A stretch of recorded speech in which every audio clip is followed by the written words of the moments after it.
spoke yesterday, and this is the first time that she spoke following the release of the much weaker than expected non-farm payroll report that we got on Friday. And again, not only was the month of May much weaker than expected, but they revised down the prior month, which was already weaker than expected, and now it's even more weaker than expected because they were actually looking for upward revisions to the prior month and then a much better number for the current month. And so this is the first time the Fed had a chance to react. Because remember, Janet Yellen and all her cohorts over there at the Fed, they had been talking about how the economy is getting better and how we're getting ready for this summer rate hike. And everybody was thinking, well, will they move in June or will they wait till July? And of course, I was saying all along that I doubted that they would move in either month. They did make it clear, if you read the FOMC minutes, they made it clear that it was contingent on the labor market improving. And I had already pointed out that based on the most recent jobs report, the labor market was already not improving. It was getting worse. And now we know that it's much worse than what the Fed would have understood. By the time those minutes were released, we had all this bad news. So while people were jumping to the conclusion that the Fed was about to hike rates, even though the labor market had weakened since they expressed those sentiments, and the Fed specifically said that the rate hike was contingent on improvements in the labor market, and we were getting the reverse, I never understood why so many people were so convinced that a rate hike this summer was a fait accompli. But now all the people who were so convinced, now they have caved in, and they no longer expect a rate hike in June or July. But they're talking September. Why? Well, Janet Yellen spoke yesterday, and she's still talking about rate hikes. She still said she thinks the economy is improving, and at some point, rate hikes will be appropriate. Well, of course. I mean, that qualifies as like a duh. I mean, obviously, if the economy was improving, rate hikes would be appropriate. In fact, they're appropriate right now.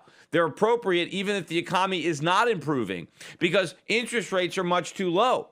And I believe one of the reasons the economy is so weak is because interest rates are so low. Now, I understand that if we raise interest rates, we're going to burst this bubble. If we raise interest rates, stock market's going to come down, the real estate market's going to come down, and that's going to be a big problem for a lot of people, in particular the banks. And I know that when interest rates go up, all the people who borrowed so much money when they were so low, including the U.S. government, are going to be in a lot of trouble. And of course, the Federal Reserve itself is going to be in a lot of trouble because it has an enormous portfolio, a balance sheet of long-term bonds that are going to collapse in value when it raises rates. So I'm not a Pollyanna in thinking that, hey, if we raise interest rates, everything is great. No, it's a disaster, but it's a bigger disaster if we don't raise interest rates and keep on waiting because we don't want to deal with the consequences of raising rates because we're going to deal with them either way.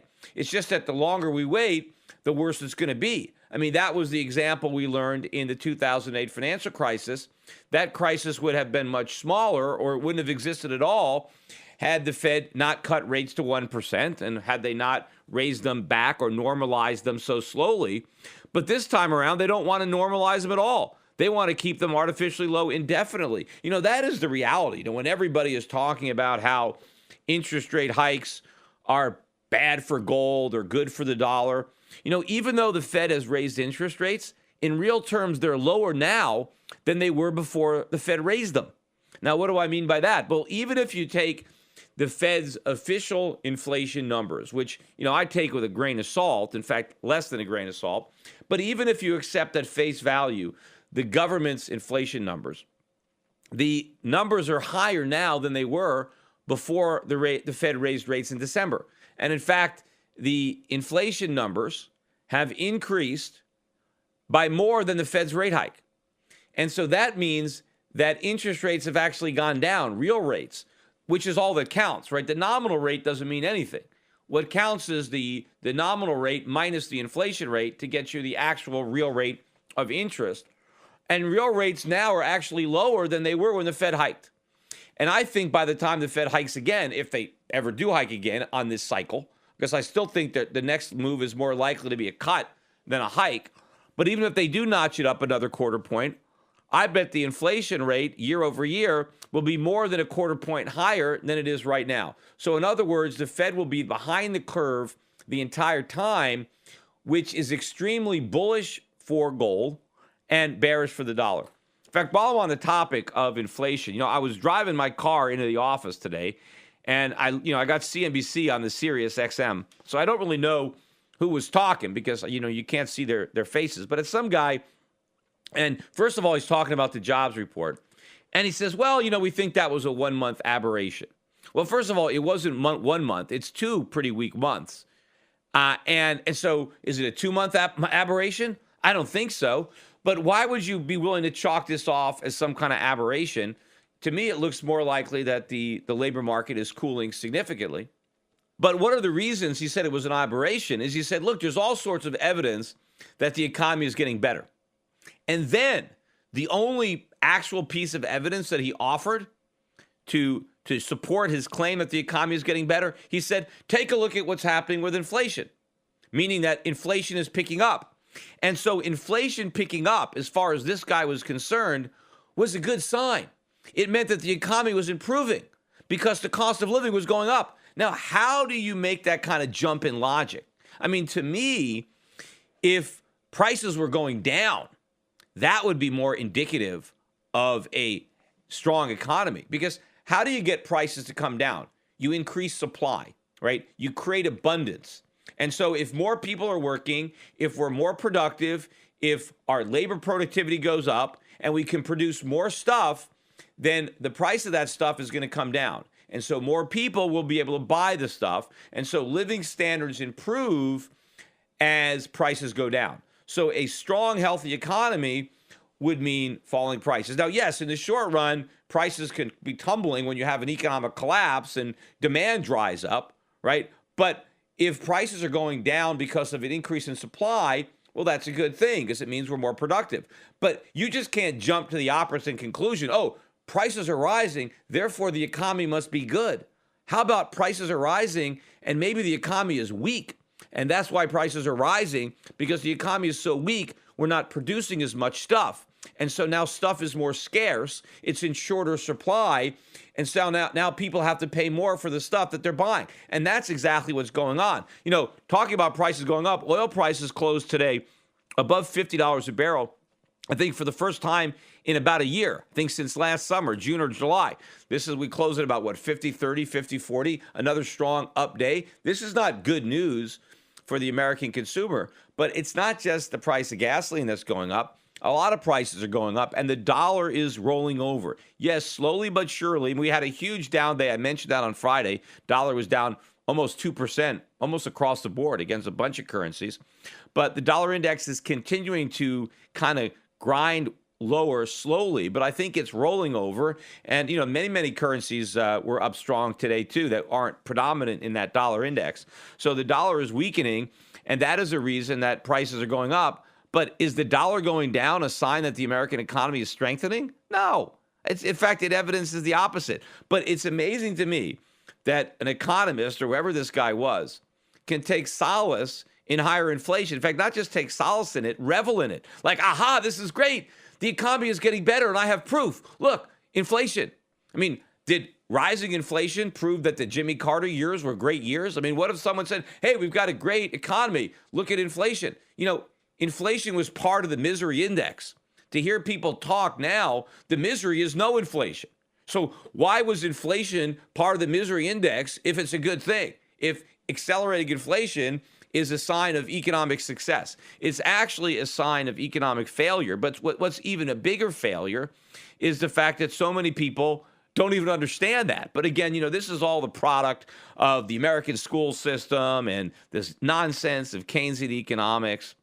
While I'm on the topic of the American school system, I got to just relay a personal story. I was driving my kid to school, and I have a long drive right now because, my first marriage ended in divorce, and so we share custody. And so my kid is going to school where my ex-wife lives, and it's quite a drive from where I live. So it's about, 40, 45 minutes for me each way. So I'm driving my kid, an hour and a half when I have to drive him to school. And so we have a lot of time to talk. So I'm driving him to school in the morning, and he's got a final exam. And his final exam is in science. And so I asked him, hey, what kind of science? What are you studying? He goes, well, it's earth science. And I said, oh, okay, so give me an example. I mean, what are the things? And so one of the things he says is the solar system is part of what he's being tested on. And I said, oh, great, because, I know a lot about the solar system. I know a lot of, trivial facts because I was kind of like an astronomy buff a little bit when I was in school. That was one of the subjects that really interested me. And so, I know a lot about the solar system. So I start asking my son some questions, just figuring, he's got his final coming up that day. And so let me ask him a few questions about the solar system. So I asked him a couple of basic questions, neither of which he knew the answer to. And I'm glad. I said, what do you mean? You're about to get tested on this? This is your final exam. And he goes, well, those questions aren't going to be on the final. I said, well, how do you know? He said, well, they already gave us the questions. I said, what do you mean they gave you the questions? Well, they gave us the questions that are going to be on the exam. I said, well, what kind of exam is that? If you know the questions, I mean, you don't even have to study. I mean, how could you get the questions in advance? So anyway, but then I asked him like another question. He goes, oh, yeah, that's going to be on the exam. I said, okay, great. What's the answer? He said, well, I don't know the answer. I said, what do you mean you don't know the answer? You just told me that that's going to be one of your questions. And he said, yeah, well, I've got it written on a card. I said, what do you mean it's on a card? He goes, well, we're allowed to bring a card into the exam. Everybody's allowed to bring one 5x8 card, and we could write whatever we want on this card. And what are you talking about? So you mean not only do you have the questions in advance, but you have the answers, and you get to bring the answers with you to class? And he said, yeah. I'm like, well, what the hell's the whole point of that? I mean, what's the even point of why even test you? Why don't they just pass out the exams with the answers already filled in and save you the trouble of having to write out your card? And in fact, he told me that, he didn't really have to study, but, his hand hurt a little bit from trying to write really, really small to get all the stuff that he needed to get, on his card. And, I joke with him because I said, first of all, when I was in school, they called that cheating. Right. First of all, if you even had the questions before the exam, that was cheating. Because how would you get the questions? You'd have to find a copy of the exam. Or you have to get a kid that maybe took the exam in first period. And maybe you have the exam in sixth period. You get them to give you the questions. Right. But that would be cheating. Also, if you take we called it a crib sheet. Maybe they don't even call it that anymore because what's the point? If you wanted to cheat, you'd have to sneak, some notes in a class, and you'd have to hope that the teacher didn't notice that you were, checking this little sleek piece of paper that you had hidden under your paper in the palm of your hand or wherever you had it up your sleeve, right? But now, everybody's cheating and it's okay. It doesn't even matter. This is his science class, and he even mentioned to me laughingly the next day that when he came to school, the teacher asked him, is everybody ready for the exam? And one of the kids said, my card's ready.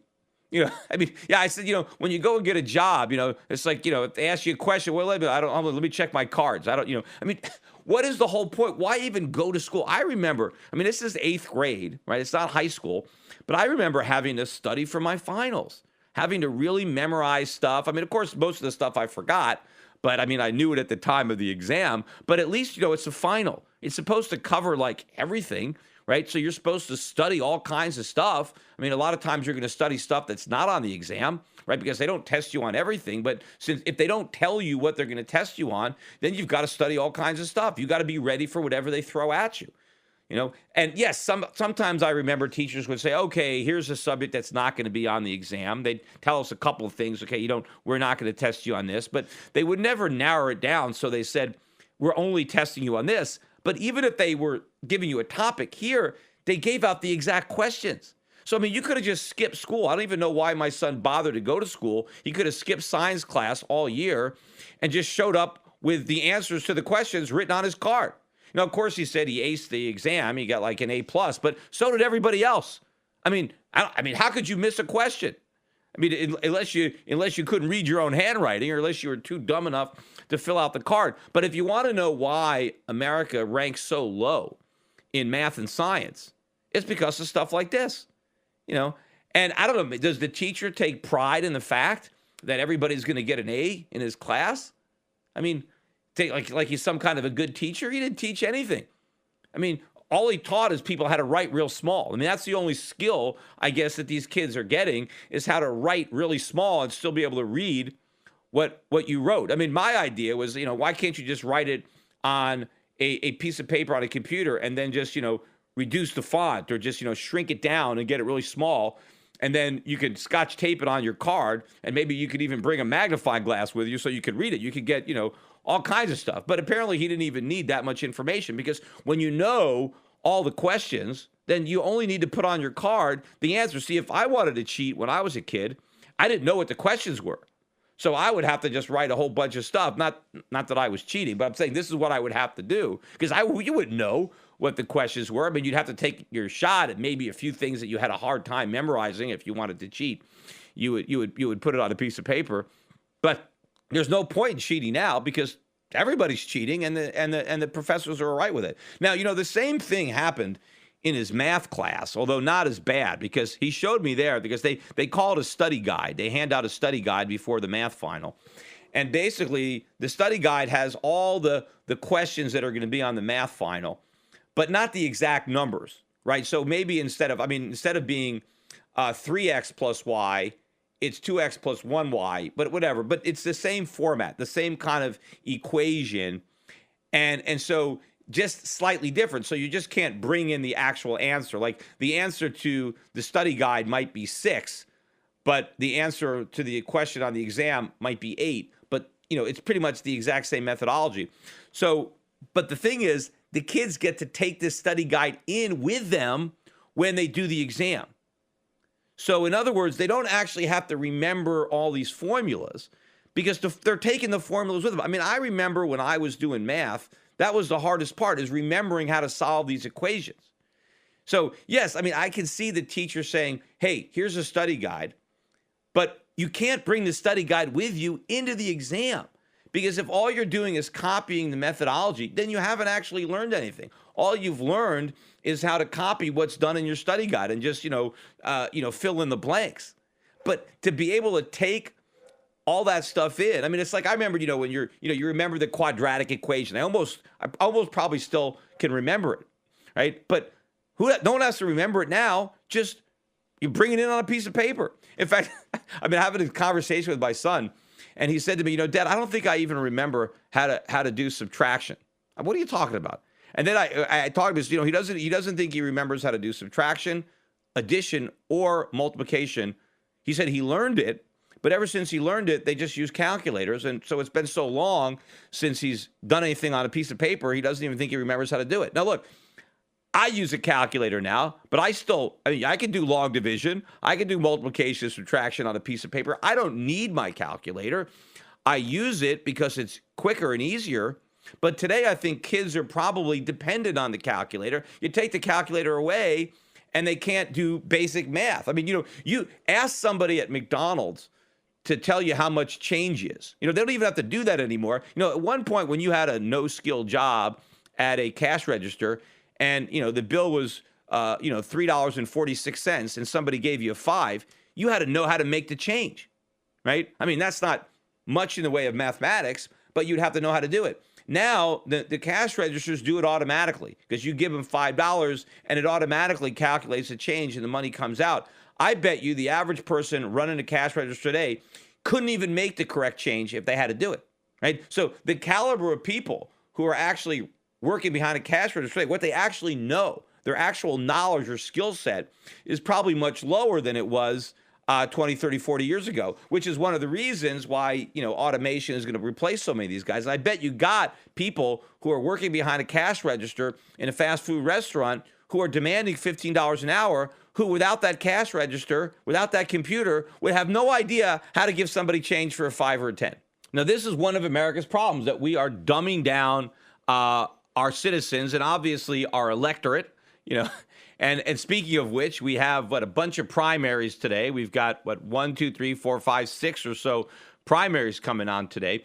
2 of them being very substantial primaries. California with 475 delegates. New Jersey with 126 delegates. And interestingly enough, somehow Hillary Clinton, just last night or this morning, was declared the winner. She's now the presumptive nominee. I mean, nobody's voted since the last primary, but somehow they found more votes, more superdelegates to move over to the Clinton camp. And so now, just in time to discourage Clinton supporters from going to the polls, now there's no reason to vote because Hillary's already won. Now, does this seem like too big of a coincidence to you to just happen to be random? Because I actually think Sanders does have a path to victory. Because I think if Sanders beats Hillary Clinton in California and maybe beats her in New Jersey too, and maybe takes some of these other states, like South Dakota or New Mexico, which he'll probably win those, or Montana, right? He'll probably win those states, North Dakota, right? But I mean, New Jersey and California will probably go to Clinton, but it's possible that Sanders can beat her, and if he does, he's got a very good case to be made at that Democratic National Convention. You know, everybody was talking about, a big open convention on the Republican side. No. It's the Democrats that might actually have that because those superdelegates, they don't have to stay pledged to Hillary Clinton. Look, Hillary Clinton is already falling in the polls. She's now behind Donald Trump in the most recent poll. Sanders is kicking Trump's butt. Now, maybe that wouldn't be the case in the general election because all of Trump's negative talk is focused on Hillary Clinton. So Sanders is kind of under the radar as far as he's concerned. But Clinton's popularity is dropping like a stone. Meanwhile, the probability of an indictment is rising. And so you got a candidate that's losing all these key primaries, dropping in the polls, and may in fact be indicted. Why would the Democrats want to go down with the SS Clinton? You might think they want to do something else. Now, maybe they don't want to sign up with Sanders. Maybe they want to pull Joe Biden off the bench or try to do something. But the key, I think, for Clinton is she's got to win California and she's got to win New Jersey. And I think this announcement, this proclamation that, hey, Clinton just won, so Bernie Sanders supporters don't even bother voting. Now, I know maybe somebody could think, well, maybe it'll backfire, right? Because maybe it's the Clinton supporters that won't vote because her candidate already won, so why bother? But I think it's more likely to take votes away from the Sanders supporters who, if they think that, it's not even worth it. Because if the people who leaked this, if the people who decided to declare her the winner, if they actually thought it would hurt Clinton, they obviously wouldn't have done it because it was the Democratic Party that came out or the liberal media, whoever came out and did this. And so I'm sure they thought it would be damaging to Sanders, and that's why it happened. But we'll see what happens later tonight with these elections. While I'm on the subject of polls too, there was a poll over the weekend on the Brexit, and this is whether the Great Britain should leave the EU. And for the first time, I think the yes votes, the Brexit votes are leading the stay in the EU. Now, a lot of people have asked me, and I haven't really talked too much about it. Peter, what do you think? What would you do? How would you vote if you were in the UK? Well, first of all, the fact that President Obama went to the UK and basically, was begging them to stay a member, you can't leave, you got to stay there, that alone, right, should be enough to convince you that Brexit is a good thing. Because pretty much, he's a great contrarian indicator. If Obama thinks it's good, then you're pretty much assured that it's bad. And so the fact that Obama thinks Britain would be better off in the EU, it's pretty obvious that they're better off leaving. And I agree that they are better off leaving, even if I didn't have that contrarian indicator, President Obama. Now, why? Does that mean I'm anti-free trade? No, I am for free trade. And one of the main reasons for the formation of that EU was so that there would be fewer barriers to trade. But why were there barriers to trade in the first place? Government created barriers to trade. And so basically what the Europeans were told is, hey, we have all these problems that were created by government. So let's create another government at a higher level. And that government will basically counteract the problems of all these other governments, right? So it was an idea of two wrongs are going to make a right? We have all these countries that are screwing up trade. All the governments are imposing all these artificial barriers. So let's have another government that we can layer on top of all the existing government. And this new government entity is going to undo all the damage that's been done by these other governments. And the Europeans were dumb enough to go for it. right? And maybe at the very beginning, okay, the new government in Brussels was really small. And so maybe initially it kind of did its job in that even though they had more government, the result was less government in totality. Even though they had an extra layer, they were successful in removing some barriers.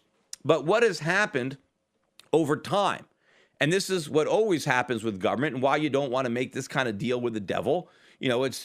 Government gets its nose under the tent, and it's not just the nose, right? The entire camel is going to stink up that tent, and that's exactly what's going on in Europe. And I guess the stench is too much for the British, and they want out. I mean, I saw this video on the internet on YouTube, The Regulated Man. I forget, go look it up.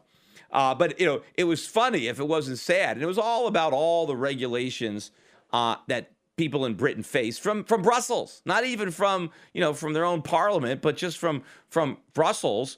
And it shows this guy, he's getting out of bed, and they go over all the regulations on his sheets and his pillow and on his alarm clock.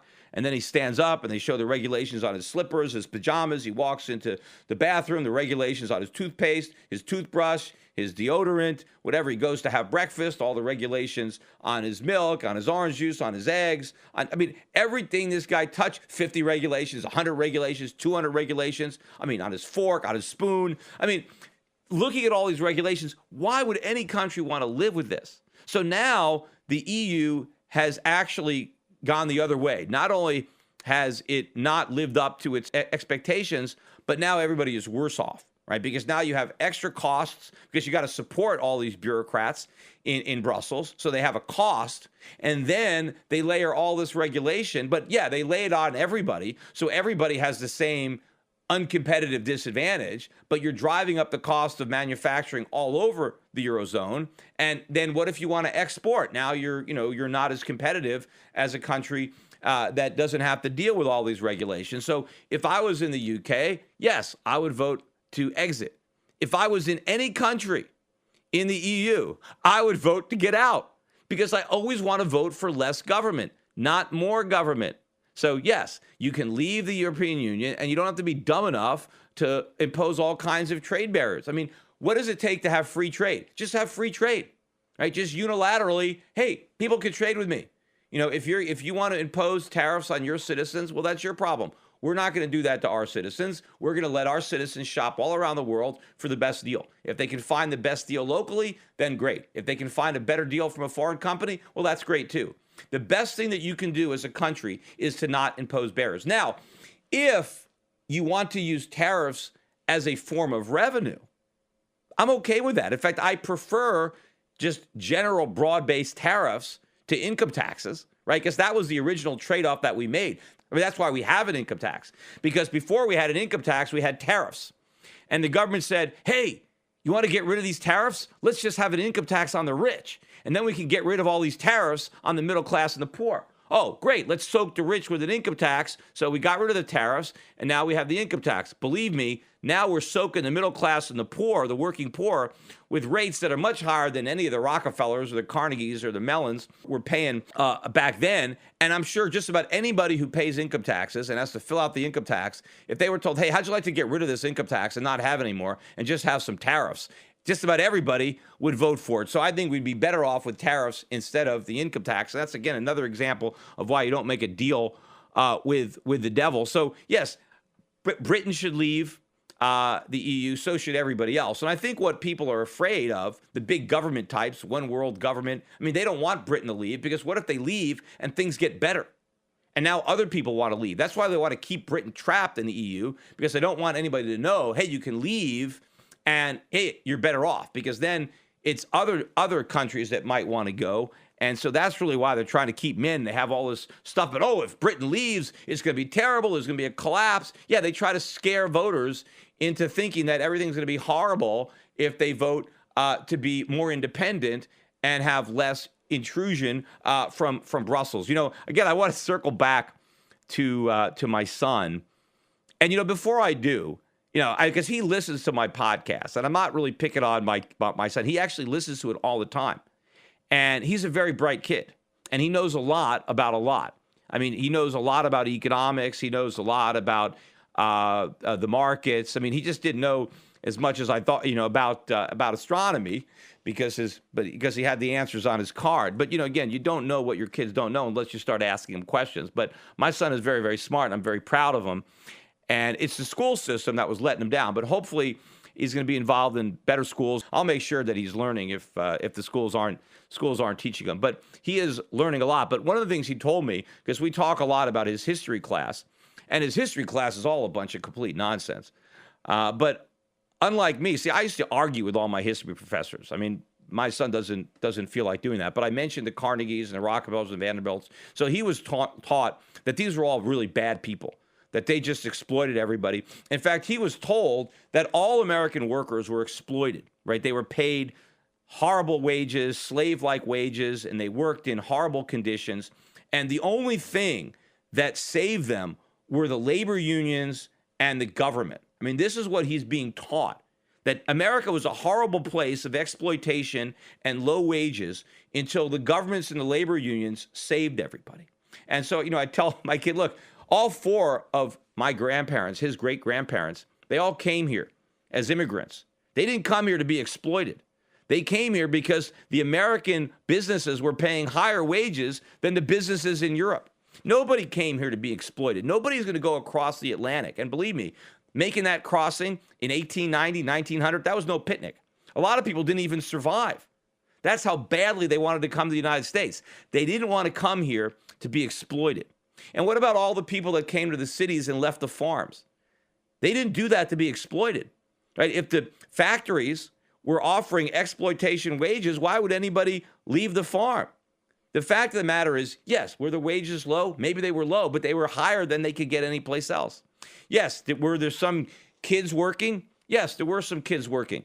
But that's because it was the only way that their parents could pay the bills, right? Because, they weren't they weren't being exploited. I mean, because as a father, would I exploit my own kid? Of course not. I mean, but what ended child labor was productivity. It was capitalism. It's once the father became so productive because of capitalism, because of investment in plant and equipment, once the father can earn enough money, then his kid didn't have to work. And believe me, no father wants their son to work if they can afford not to. And so it wasn't the government that put an end to all this. It was capitalism. But the point is that what he's learning about history, this whole revisionist history that he's learning, and almost everything, as we went over, stuff that happened, he studied the Civil War, the Revolution, and different things, and just about everything that he's learned, he's got to unlearn, right? His teacher is a complete, bleeding heart, socialist, probably, Bernie Sanders supporter. He actually, he had to write an essay about the minimum wage. I guess it was one of the topics, and the question was, how much should we raise the minimum wage, right? Or, it wasn't like, should we have a minimum wage, or it was like, by how much should we increase it, and, or no, I think the question was, should we increase it or should it stay the same? And so my son talked to his teacher. He said, I'm choosing that topic. And the teacher says, oh, so obviously you're going to be writing about why we should raise it, and I'll give you some pointers. And he was like, no, I don't think we should raise it. In fact, I think we should get rid of it. And she was like, like that wasn't even part of it, right? It wasn't like get rid of it. It was like, well, should it go up or should it stay the same? But the thing is, if you believe in the minimum wage, you should believe that it should be raised. It doesn't make any sense to say it should stay the same, right? Because then when you argue that, it's just, well, you're just greedy. You just don't want people to have a raise. See, the best way to argue against the minimum wage is just to say, no, we got to get rid of it, because raising the minimum wage is harmful, but leaving it the way it is also harmful. It's just a little bit less harmful than raising it. See, the higher the minimum wage, the more the harm it does. The lower the minimum wage, the less the harm. And if it's zero, it doesn't do any harm. And it's only harming workers. It's not really harming employers, right? Because all the employers have the same choices. They can overpay workers, or they can automate or find a way around it. So the businesses don't suffer. It's the workers that don't have the skills, that have no ability to gain a job. Those are the ones that really lose from the minimum wage. But that wasn't even in his history class. I think that might have been in English, where you had to write a paper and argue something, and there were these topics to choose. But of course, all these teachers, they're all in unions. Why? Of course, they love the unions. They're in a labor union, right? And of course, these are even worse than the private sector unions, these government unions. But one of the reasons that all of these industries were destroyed, all these manufacturers were destroyed, were because of the labor unions. I mean, that's why all these industries disappeared, and now the unions had to try to organize the service sector because they'd already destroyed the manufacturing sector, and so now they started organizing the service sector, and then they destroy that too. Now, the teacher was talking to them about the robber barons, about Alcoa Aluminum and Standard Oil, and how these guys were just ripping off the customers. They were gouging. They were charging monopoly profits. And then the government came in and, they busted up these trusts, these monopolies, and that's what saved the consumer. Of course, all of this is complete revisionist nonsense. The companies were not gouging the consumers. In fact, it was the opposite. Even if you look and you read the court case from Alcoa Aluminum, which is a very famous case, although again the Standard Oil was probably the biggest company that was busted, but both of these companies were doing a great job for their consumer. That's why it was so difficult to compete with them. That's how they achieved their so-called monopoly status. Back in the old world, right, where I mentioned my grandparents, came over here from Europe, you had a lot of monopolies. I mean, historically, kings would grant monopolies. I mean, you would buy a monopoly from the crown, and the government protected your monopoly by excluding competition because you had to have the permission of the king, and you had monopolies. And there are all kinds of monopolies on all sorts of things because governments created them. But in America, no government handed out a monopoly. Nobody bought rights to monopolies, but to the extent that you were able to monopolize an industry, it was because nobody can compete with you. You were just offering your customers such a great deal at such a low price that you basically cornered the market. And if you go back to these antitrust cases, and again, in particular, the Alcoa Aluminum case, because you could read that decision, but it was not brought by customers. Customers loved Alcoa. They love Standard Oil. It was the competitors that brought the lawsuits because they couldn't compete. And the opinion in the Alcoa case, you read it, basically the judge was saying that this company was so efficient and so good at what it did and was able to deliver such great quality at such a low price that it wasn't fair to everybody else. And so Alcoa was broken up not because it was bad for the consumer, but because it was giving the consumer such a good deal that it was bad for the competitors. So the reason they broke it up is so consumers could pay higher prices. It was for the benefit of less efficient competitors. So this whole nonsense that the government came in and saved the consumer from a greedy monopolist is nonsense. Those so-called monopolies were serving the public so good that they achieved that status, and they were broken up specifically to give their less competitive competitors an opportunity to grab share in the market, and the loser was the consumer because the consumer ended up with higher prices, not lower prices. Today's financial advisors behave like pro wrestling TV commentators. They scream that the recovery is strong, debt is manageable, inflation is low, and that the Federal Reserve has everything under control. They may be oblivious, but the danger is real. Looking beyond the media hype can open a world of broader investing ideas. Euro Pacific Capital is a registered investment advisor that offers stock-focused wealth management services that closely follow the strategy of our founder and CEO, Peter Schiff. We concentrate on those countries that are more closely in tune with Peter's vision of how capitalism is supposed to work. And these investments are not hard to find, provided you know where to look.